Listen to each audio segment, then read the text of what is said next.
Innal hamdalillah nahmaduhu wa nasta'inuhu wa nastaghfiruh wa na'udzu billahi min shururi anfusina min sayyiati a'malina may yahdihillahu fala mudilla lahu wa may yudlil fala hadiya lahu. Asyhadu an la ilaha illallah wa asyhadu anna Muhammadan abduhu wa rasuluhu la nabiyya wa la rasula ba'da. Allahumma anta rabbi la ilaha illa anta khalaqtani wa ana 'abduka wa ana 'ala ahdika wa 'adika mastata'tu. A'udzu bika min syarri ma sana'tu. Abu'u laka bi ni'matika 'alayya wa abu'u bi dzambi faghfirli fa innahu la yaghfiru dzunuba illa anta. Jamaah salat Isya dan tarawih yang dimuliakan Allah. Pertama-tama sudah selayaknya kita bersyukur kepada Allah hingga hari ini kita masih diberikan kesempatan oleh Allah melaksanakan rangkaian ibadah yang ada di bulan Ramadan, puasa pada siang harinya, dan menghidupkan ibadah-ibadah pada malam harinya. Jemaah yang dimuliakan Allah, pernah suatu ketika sahabat Abu Hurairah radhiyallahu an. Sahabat Abu Hurairah ini adalah salah satu sahabat yang termasuk di antara para sahabat yang cukup terakhir masuk ke dalam agama Islam. Beliau kurang lebih masuk memeluk agama Islam di tahun 7 Hijriah. Tahun 7 Hijriah beliau masuk Islam, Rasul wafat tahun 11 Hijriah. Jadi beliau membersamai Rasul hanya 3-4 tahun saja. Tapi luar biasanya beliau adalah salah satu sahabat yang paling banyak meriwayatkan hadis. 3-4 tahun saja. Dahulu beliau sebelum masuk dalam agama Islam, di beberapa riwayat beliau sering biasa dipanggil Abdus Syam. Tapi ketika beliau sudah masuk Islam, bersyahadat kepada Rasul, karena suatu peristiwa lantas beliau mendapatkan julukan dari Rasulullah SAW menjadi Abu Hurairah, dan itu nama beliau hingga akhir hayatnya. Beliau pernah ditanya beberapa orang sahabat, bagaimana kau bisa banyak sekali meriwayatkan hadis-hadis sunnah-sunnah Rasul? Jawaban beliau, kalau sahabat-sahabat muhajirin ini sehari-harinya mereka berdagang di pasar. Kalau sahabat-sahabat Ansor ini berkebun karena mereka punya kebun. Tapi beliau Abu Hurairah ini sehari-hari tinggal di serambi masjid, halaman masjid samping rumah Rasul, karena masjid dan rumah Rasul berhimpitan. Beliau termasuk ashabus suffah, orang yang tinggal di halaman masjid. Dan pekerjaan yang beliau tunggu-tunggu adalah mencari, menunggu apa-apa yang disabdakan Rasul dan dilakukan oleh Rasul. Dan berkat jasa beliau inilah sampai hari ini kita bisa menerima sunnah yang Rasul tinggalkan.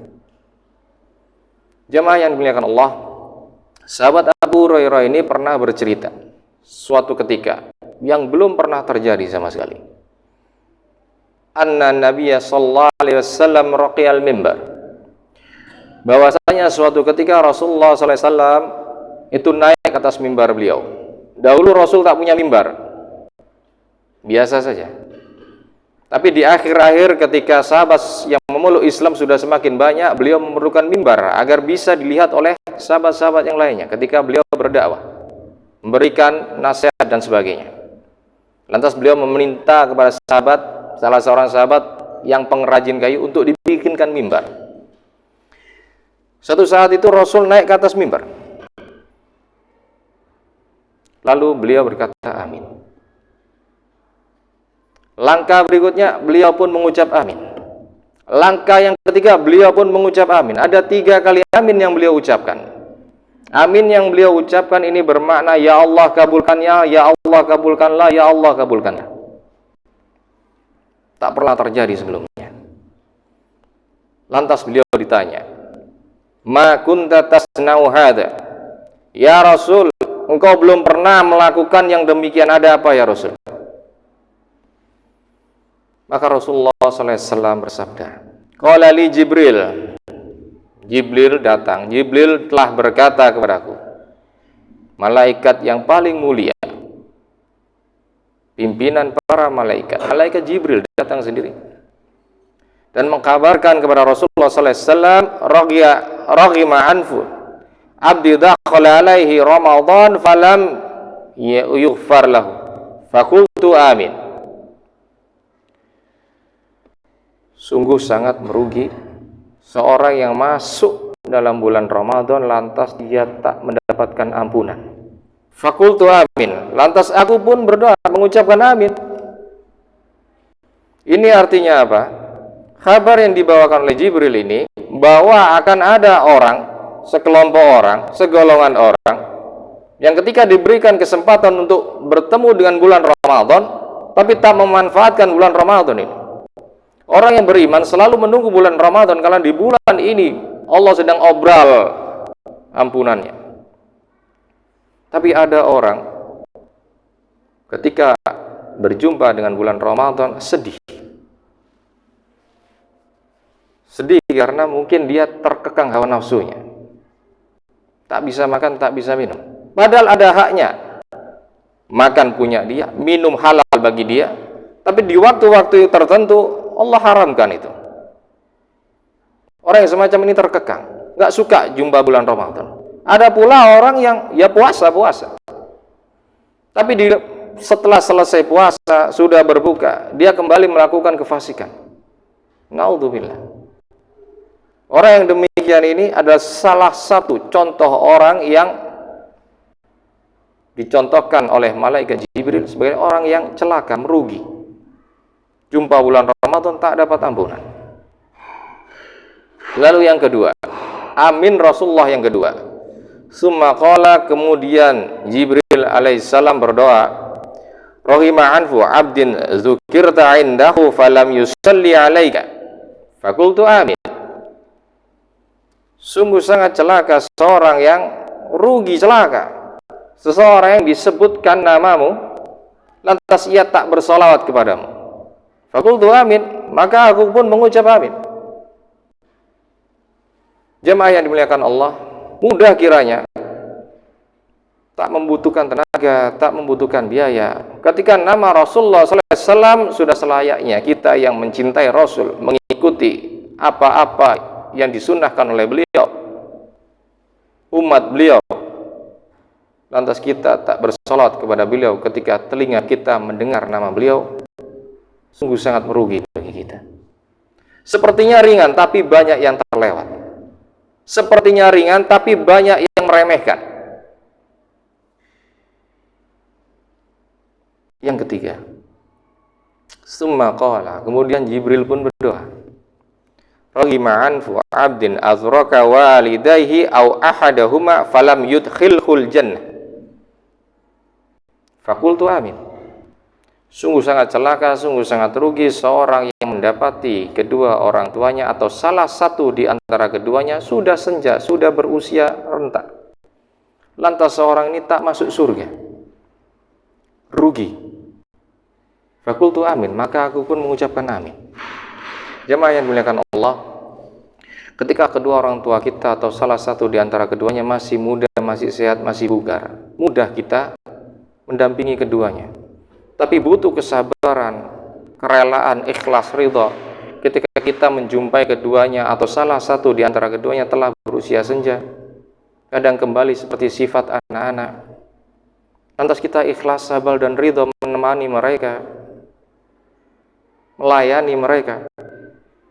Maka inilah surga yang Allah berikan. Maka rugi bagi kita menjumpai orang tua kita yang seperti itu, lantas kita tak memanfaatkan surga Allah lewat jalan berbakti kepada orang tua.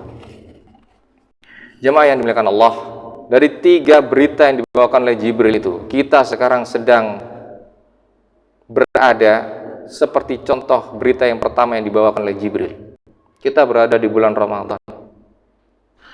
Banyak di antara saudara, kerabat, kawan kita, atau adik kita, atau bahkan anak kita, yang tahun sebelumnya, tahun lalu, Ramadan tahun lalu masih bisa berpuasa bersama kita.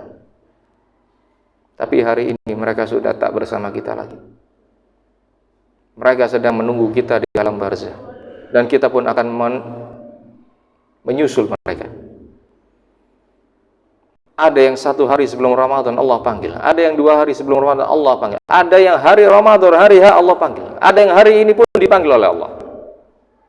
Masih balita, masih kecil, Allah panggil.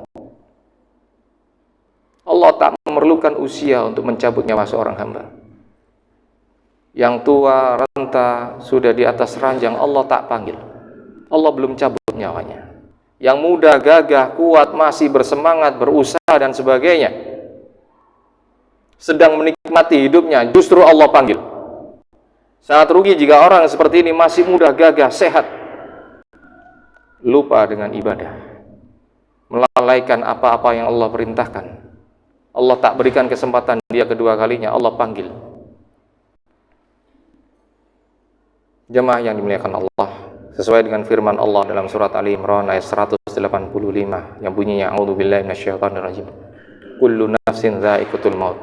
Setiap yang berjiwa itu pasti akan merasakan kematian. Wa innama tuwaffawna ujurakum yaumal qiyamah. Dan sesungguhnya pada hari kiamat sajalah disempurnakan pahala untukmu. Faman zuhziya 'anil nari wa udkhilal jannah faqad faz. Maka barang siapa yang dijauhkan dari neraka dan dimasukkan ke dalam surga, maka sungguh ia adalah orang yang beruntung. Wa mal hayatud dunya illa mata'ul ghurur. Dan kehidupan dunia itu tidak lain hanyalah kesenangan yang memperdaya. Jamaah yang dimuliakan Allah, kita sadar kita manusia biasa. Seorang nabi pun pernah berbuat kesalahan, tapi Allah pun ampuni. Nabi Adam, Nabi Yunus berbuat kesalahan, minta ampun, Allah ampuni. Sekarang bagaimana dengan kita manusia biasa? Hampir setiap hari kita bikin dosa, bikin fasik, bikin maksiat. Lantas kita sadar nggak mau bertaubat. Padahal taubat ini, ampunan Allah ini yang bisa mengantarkan manusia itu untuk terbebas dari api neraka. Jamaah yang dimuliakan Allah, kalau kita boleh mengambil sebuah contoh betapa pentingnya ampunan itu bagi kita, kita coba ambil contoh seorang narapidana. Narapidana itu biasanya selalu mengharapkan datangnya tanggal 17 Agustus. Karena 17 Agustus biasanya ada remisi, potongan hukuman. Bagi mereka saja yang dihukum di dunia ini, masukkan ke dalam penjara, mereka mengharapkan potongan hukuman itu. Sedangkan nanti para ahli neraka yang kekal di dalamnya tak dapat ampunan itu lagi. Sesuai dengan firman Allah Ta'ala dalam surat Al-Hajj ayat 22 yang bunyinya a'udzubillahi minasyaitonirrajim. Kullama aradu ayyakhruju minha min ghammin. Setiap kali mereka hendak keluar, minta keluar dari neraka karena tersiksa, waidu fiha, maka mereka pun dikembalikan lagi dalam neraka.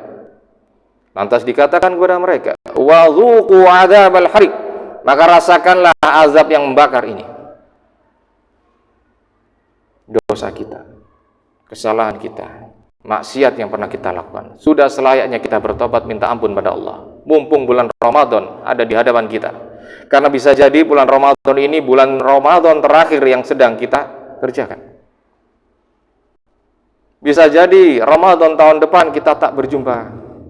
Kita tak bisa berkumpul, bersimpu seperti ini.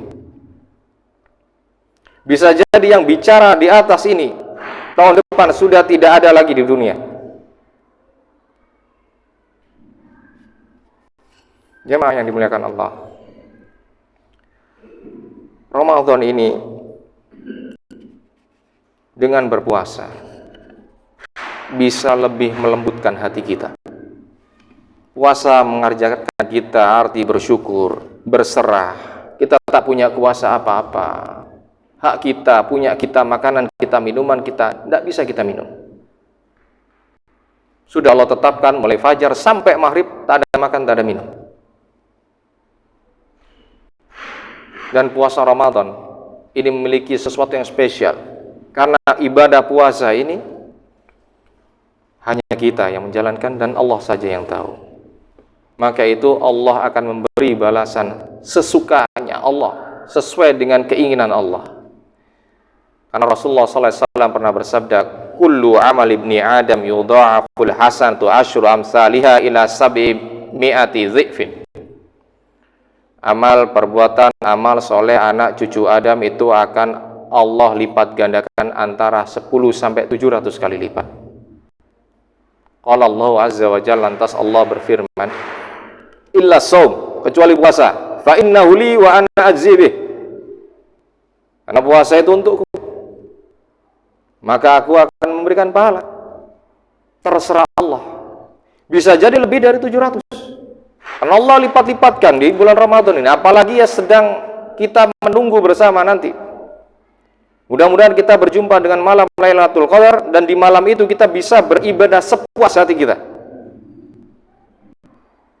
Karena di malam itu takdir, nasib kita tahun depan Allah tentukan di situ juga, salah satunya.